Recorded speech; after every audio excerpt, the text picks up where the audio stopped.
jëmale ci rétablissement vérité bi.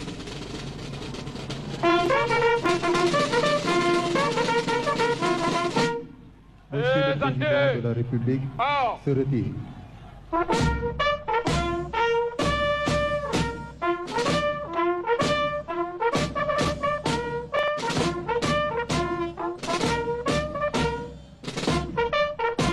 Capitaine Ousmane Bakhoum, commandant des troupes, à vos ordres, Monsieur le Président de la République.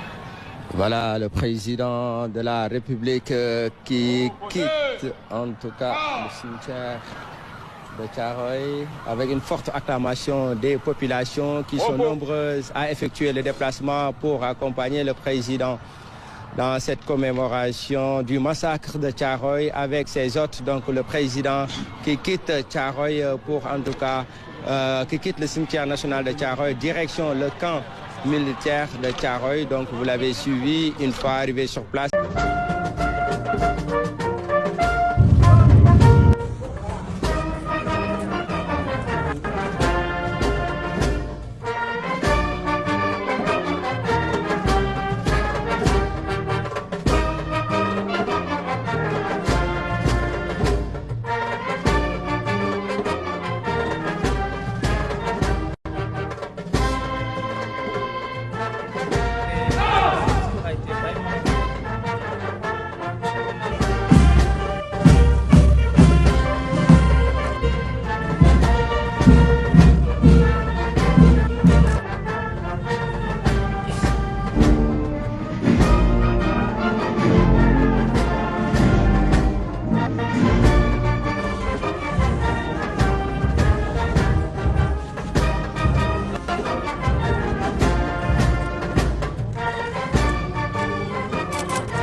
Tant d'entre eux furent tués, portés disparus ou blessés au combat.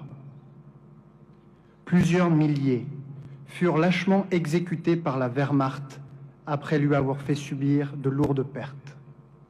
Plusieurs milliers encore restèrent emprisonnés dans les Vosges, dans la Marne ou en Bretagne, dans des camps allemands.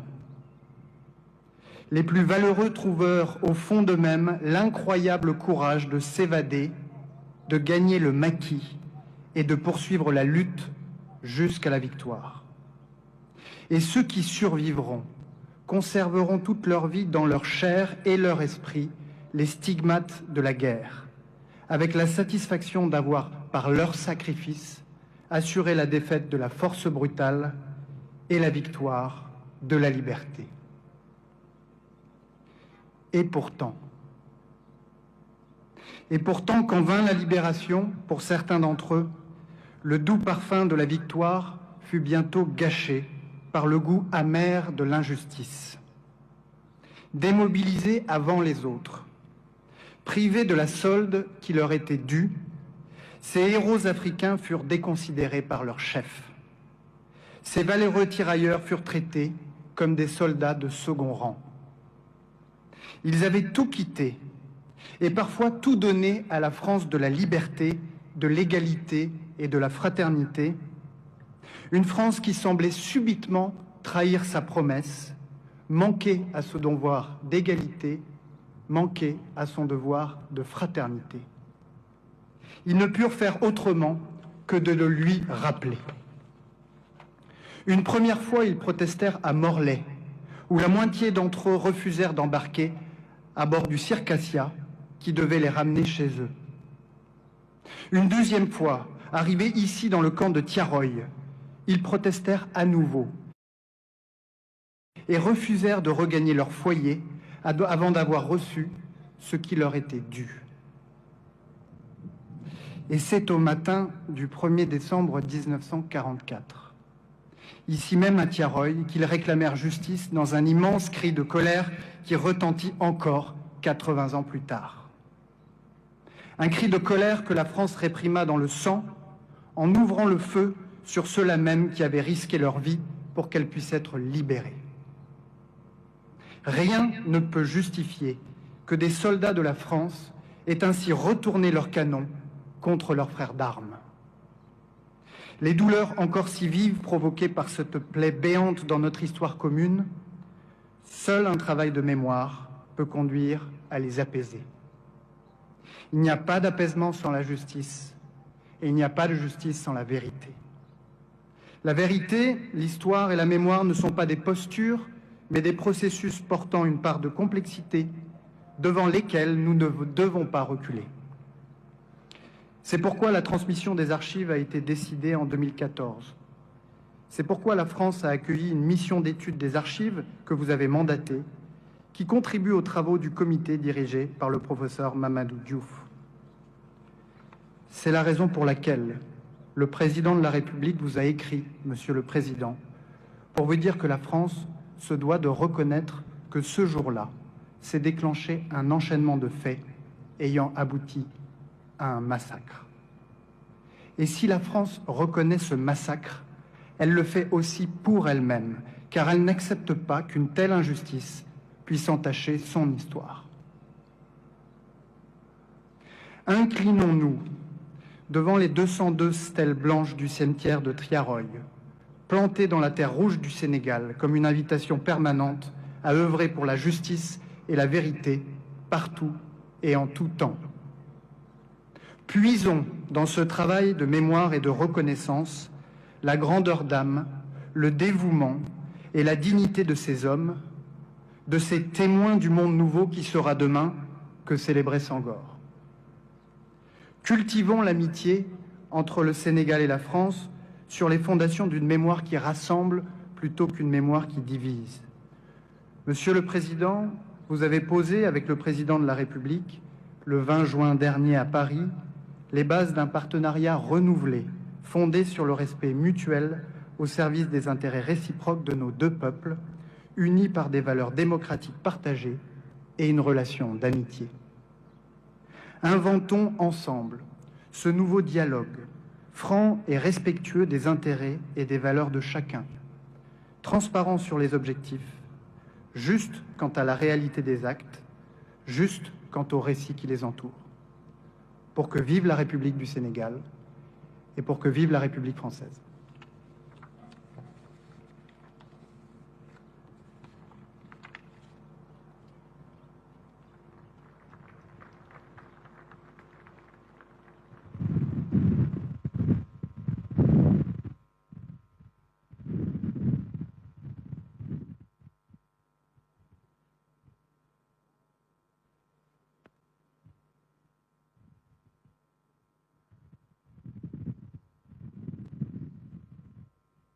devons encourager cette dynamique pour restaurer la mémoire et la dignité des tirailleurs sénégalais. Pour ma part, j'initierai plusieurs mesures de réappropriation de cette histoire commune avec 16 pays africains frères. Premièrement, un mémorial en l'honneur des tirailleurs sera érigé à Thiaroye pour servir de lieu de recueillement et de mémoire ouvert à toutes les nations dont ils étaient originaires, ainsi qu'au public. Deuxièmement, un centre de documentation et de recherche dédié aux tirailleurs sera érigé pour conserver la mémoire. Ce centre recueillera des archives, témoignages et récits, tout en soutenant la recherche et l'éducation autour de cette histoire partagée. Troisièmement, des rues et des places porteront le nom de cet événement tragique, de ces soldats, pour inscrire leur sacrifice dans notre quotidien et notre histoire collective. Quatrièmement, l'histoire de Thiaroye sera enseignée dans les curricula éducatifs. Ainsi, les générations futures grandiront avec une compréhension approfondie de cet épisode de notre passé. Cinquièmement, la journée du tirailleur est désormais fixée le 1er décembre de chaque année, jour de commémoration du massacre de Thiaroye. Excellences, Mesdames et Messieurs, l'histoire de la guerre et des répressions armées n'est jamais ordinaire. Ils ne sont plus que 39 encore en vie. Ce sont les derniers tirailleurs sénégalais. Je m'appelle Djemé Omar. Je m'appelle Mbodj Gorgui. Je m'appelle Yoro Diaw. Je suis né en 1933 à Kermari, Sénégal. Je suis né en 1928 à Dagana, près de Saint-Louis. Je suis incorporé dans l'armée le 6 mars 1953 au 1er RTS régiment du tirailleurs sénégalais. Moi, je n'étais pas engagé. Je n'étais pas engagé parce qu'à l'époque, comme on était colonie française, tous les jeunes qui avaient 19 à 20 ans, si vous êtes apte, on vous amène directement. Moi, je suis un fils de chef. Mon père a fait la guerre 14-18. Son frère a fait la guerre 39-45. Mon grand frère aussi a fait la guerre d'Indochine. Moi aussi, je dis, je vais faire la guerre avec la France. J'ai déjà 18 ans, 20 ans, hein, en 48. Il fallait donc rentrer dans l'armée, comme mes cousins. Dès leur incorporation au sein des troupes de tirailleurs, ils sont envoyés en Indochine, puis en Algérie. On m'a nommé pointeur au cadeau 105 HM2. C'est de moins 5 à 65 degrés. Et le pivot, c'est 400 à gauche, 400 à droite. J'étais bon pointeur. Voilà.